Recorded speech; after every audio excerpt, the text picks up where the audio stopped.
దిగన్నయ్య. ఇక్కడికెందుకు? Tea కొట్టు, barber shop, ఈ 2 చోట్ల ఎవరి గురించినా ఈజీగా తెలుసుకోవచ్చు. రమేష్ అన్నయ్య, నువ్వేం మాట్లాడుకు, అంతా నేను చూసుకుంటాను. సరిగ్గా చెప్పావు. అలాగే నువ్వు చెప్పినట్టు. అన్నా 2 టీ 2 కాఫీ. లేదు లేదు, 1 టీ 1 కాఫీ. బాబు నా లెక్కలో రాసుకో. అన్నా 2 పలంబూరి తీసుకున్నాను, 2 బజ్జీలు తీసుకున్నాను, అలాగే 2 గుడ్డులు. ఎంతెందుకురా, పొద్దున్న ఏం తినలేదా? మనం తింటున్నట్టు యాక్ట్ చేయాలి. మనం ఇన్ని ఐటమ్స్ ఈ కొట్లో నుంచి కొనటం వల్ల మన మీద కాస్త అభిమానం పెరుగుతుంది. అప్పుడు మనం అడిగే ప్రశ్నలకి జవాబిస్తారు. సింపుల్ వేస్తారు చూడు. కాఫీ ఎవరికి? ఇక్కడ కొత్తగా అన్నా, ఇక్కడ రేషన్ కొట్టు నడుపుతున్న కేశవన్ ఉన్నారు కదా. ఆ కొట్టు ఇప్పుడు వేరే వాళ్ళు తీసుకున్నారు. ఏంటి కేశవ్ ఇల్లు చూపించాలా? కాదు, ఊరికే కనుక్కుందామని అంతే. కేశవ్ వాళ్ళ రెండో అమ్మాయికి పెళ్లి చేయాలని మాట్లాడుకుంటున్నారు. ఆ అమ్మాయి గురించి తెలుసుకోవడానికి వచ్చిన అబ్బాయి తరపు వాళ్ళ మీరు? అవును, నేనే ఆ పెళ్లి కొడుకుని. అయితే నా ఊహ సరైందే. మంచి కుటుంబం. కేశవ్ కొట్లో రైస్ కొనని వాళ్ళంటే ఈ ఊళ్ళో ఉండరు. అలాగా? పెద్ద కూతురికి పెళ్ళైన మొదటి రాత్రే తనెవరితోనో లేచిపోయింది. దాని గురించే కొద్దిగా బాధ. ఆ రోజు రాత్రి తన మొగుడు చెయ్యకూడదు ఏదో చేశాడు కాబట్టి పారిపోయి ఉంటుంది. అవును, నేను విన్నాను. అతను టైపట, తింగరోడు. లేదయ్యా, అది కాదు విషయం. పెళ్లి కొడుకు ఆ అమ్మాయి ప్రేమికుడు ఫ్రెండ్స్ అంట. ప్రేమికుల్ని కలపడానికి ఆ పెళ్లి కొడుకు ఆడిన నాటకం అంట. మీరొకరు నాటకం అది. అతని గురించి నాకు బాగా తెలుసు. అతను తాగుబోతు. వెళ్దామా? అలాగా? అవును, నేనే నా కళ్ళతో చూశాను. నోటుకొచ్చింది మాట్లాడుతున్నారు. నువ్వు రా, నేను వెళ్దాం. అయితే నేను చెప్పేది అబద్ధమా? ఇంకా ఇక్కడే ఉంటే తను పారిపోవడానికి మొగుడు తమ్ముడే కారణం అనేలా ఉన్నారు. టీ డబ్బులు తర్వాత గూగుల్ పేలు పంపిస్తానులే. వాళ్ళ మొహాలు చూడడానికి చిరాగ్గా ఉంది. ఇది టీ కొట్టు కాదు, గాసిప్ కొట్టు.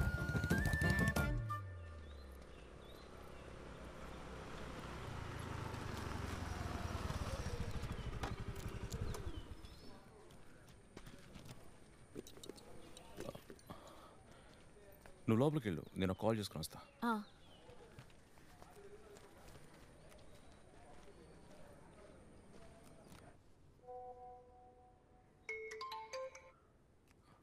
హలో, ఒక విషయం చెప్పాలని ఫోన్ చేశా. నేను మిమ్మల్ని పెళ్లి చూపులకి చూడడానికి వచ్చిన విషయం మీరు ఇంకా పద్మినికి చెప్పలేదనుకుంటా. ఆ విషయం తెలియనట్టే ఉంచండి.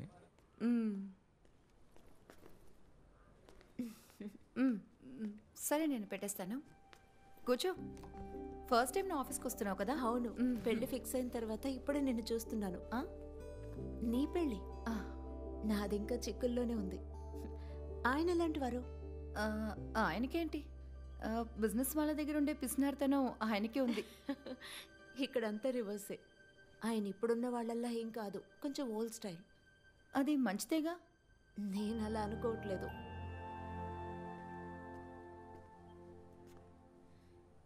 ఏంటి రమేష్, ఏదో పెళ్లి చూపులకు వచ్చినట్టు అలా సంకోచిస్తున్నావు? రండి, కూర్చోండి. నువ్వేంటి ఏదో టెన్షన్గా ఉన్నావు? అదే, ఎంత వెతికినా చిన్న క్లూ కూడా దొరకలేదు. నన్ను అడిగితే తను అలా వెతకడం వేస్ట్ అనే చెప్తాను. భార్య పారిపోయిందని నేను ఒక కేసుని కోర్టులో ఫైల్ చేస్తాను. ఆ కేసు ఎలాగా అడల్టరీలోనే వస్తుంది. దాంతో మనం మ్యూచువల్గా డివోర్స్ తీసుకోవచ్చు. రమేష్, మ్యారేజ్ సర్టిఫికేట్ కాపీ ఒకటి నాకు కావాలి. తర్వాత పెళ్లిలో దిగిన ఒక ఫోటో. ఫోటో ఒకటి చాలు.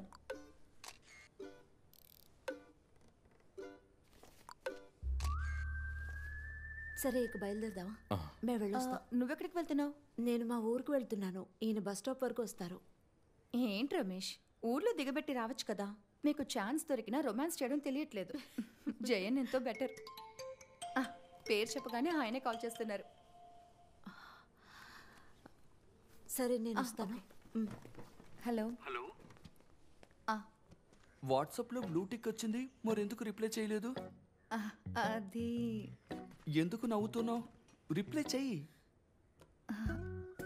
అది క్లయింట్స్ ఉన్నారు.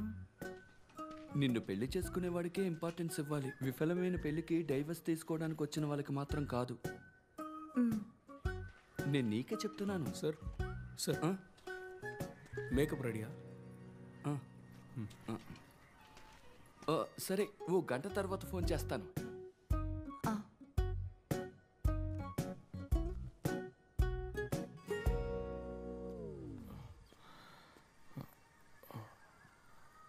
కన్నా మాస్టర్ నాకు ఫోటో కావాలి. పాస్పోర్టా ఫుల్ సైజా? కాదు, ఆ ఆల్బంలోని ఫోటో. మీ వైఫ్ వచ్చేసిందా?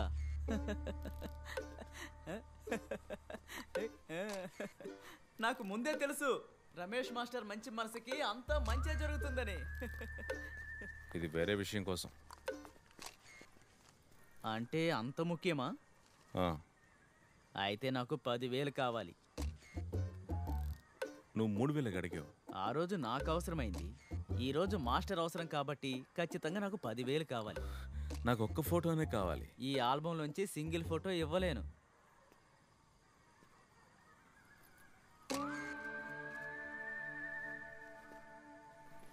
రేయ్, ఆయనేంటి నిన్ను చూస్తూ వెళ్తున్నాడు? నన్ను చూడగానే ఏదో ఐడియా వచ్చుంటుంది. ఏంటది? అంటే ఆ 3,000 నాకు ఇస్తే నేనే ఓ ఫోటో తీసిస్తాను కదా. మాస్టర్ మాస్టర్ ఆగండి, 3,000 చాలు మాస్టర్. ఇన్ని నగలు వేసుకుంది, వీటితోనే పారిపోయిందా?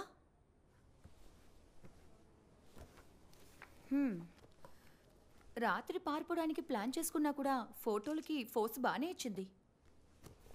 ఇదిగోండి. నాకెందుకు ఇది? దీన్ని నా దగ్గర ఉంచుకుని ఏం చేసుకోను? ఇదిగోండి. సర్ప్రైజ్. హ? ఈయనెవరు? ఈయన నా క్లయింట్ రమేష్. మీరే కదా లాస్ట్ మంత్ రెండో పెళ్లి కోసం మ్యారేజ్ బ్రోకర్ని కలిసి రిజిస్టర్ చేసుకెళ్లారు. ఇది పాత కేసు. ఇతరైనా జయ అంటే బెస్ట్ ఆఫ్ లక్.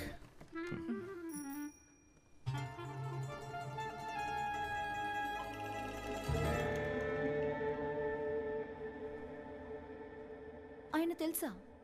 ఆయన పేరు రమేషే కదా? తెలుసు.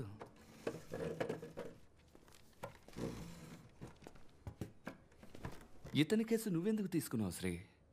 అతని పెళ్ళం ఫస్ట్ నైట్ రోజు అతను వదిలేసి వెళ్ళిపోయింది కదా.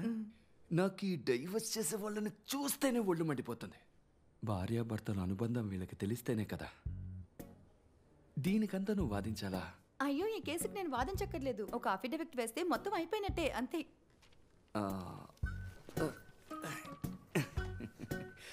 ఏంటి చెయ్యా? ఏం లేదు. శ్రీ, ఇదేంటి వాల్ పేపర్గా పువ్వు ఉంది, నేను లేనేంటి? అది నేను అప్డేట్ చేసినప్పుడు మారిపోయి ఉంటుంది. శ్రీ, వాల్ పేపర్ అనేది మనసు యొక్క అర్థం లాంటిది.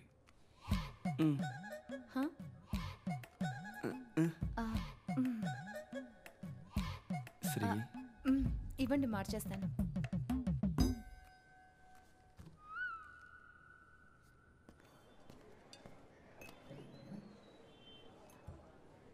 ఇంట్లో బాగా ప్రెషర్ ఇస్తున్నారు.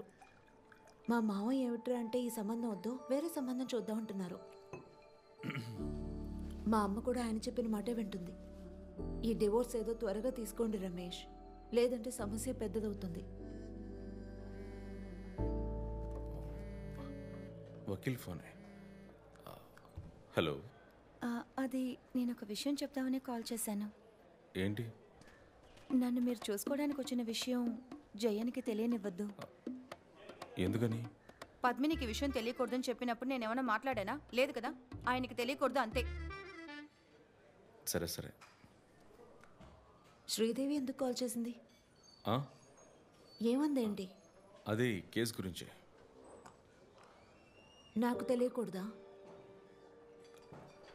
అది ఈ కోర్టులో జరిగే విషయాల గురించి చెప్పింది. నీలాంటి మ్యాథ్స్ టీచర్లకి ఈ విషయాలు చెప్తే అర్థం కాదు.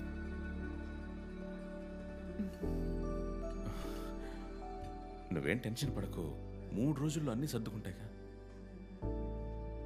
తిను.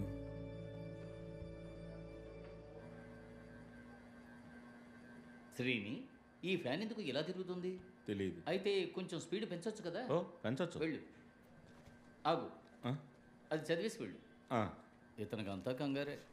కేసు నంబర్ 200/2022 రమేష్ స్మృతి. రండి.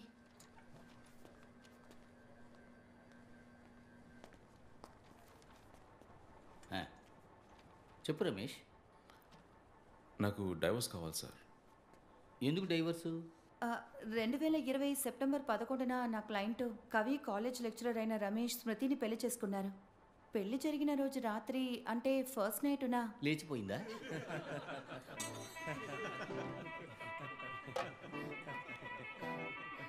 ఆర్డర్. అయితే డివోర్స్ పెళ్ళై 2 ఏళ్ళు అయింది కదా రమేష్. లేచిపోయిన నీ భార్య ఏనాడైనా ఎప్పుడైనా తిరిగి వచ్చిందా? లేదు. మరి ఎందుకని ఇన్నాళ్ళు కోర్టుకు రాలేదు? ఇదే నా క్వశ్చన్. రమేష్, డైవర్స్ వస్తుంది, కానీ రమేష్ చెప్పింది నిజమేనని ఈ కోర్టు ఒప్పుకోవాలి కదా. దానికి ఏం చేయాలి? లేచిపోయిన నీ పెళ్ళాన్ని తీసుకురావాలి. జరిగింది చెప్తే చాలు, నీకు మంచిది, తనకు మంచిది. ఇది చాలా ఈజీ. జస్ట్ తన కోర్టుకు వస్తే చాలు, అంతే. ఓకే, ఈ కేసుని వచ్చే నెల 26కి వాయిదా వేస్తున్నా. Sir please sir. తనని తీసుకురా. ఇతను తనతో మాట్లాడాలి, నేను కూడా తనతో మాట్లాడాలి. పాపం ఈ రమేష్. ఇక మీరు వెళ్ళొచ్చు. శ్రీని, నెక్స్ట్ కేసును పిలు.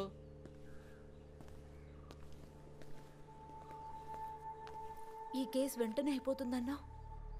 అది కోర్టుకంటూ ప్రొసీజర్స్ ఉంటాయి కదా. ఇందులో టెన్షన్ మీ ఇద్దరికే కాదు, నాకు కూడా ఉందని తెలుసుకోండి.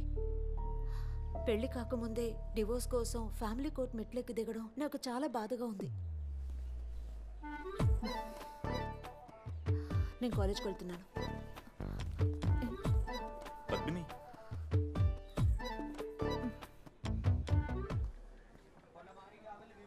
నువ్వు వాదించే కేసు చూడడానికే ఇక్కడికి వచ్చాను. ఇందులో మీకేంటి అంత అక్కరా? నా కాబోయే భార్య వాదించే కేసు కదా. ఓడిపోయావు కదా. ఓడిపోలేదు. ఆయన భార్య కూడా హాజరు కావాలని చెప్పారు.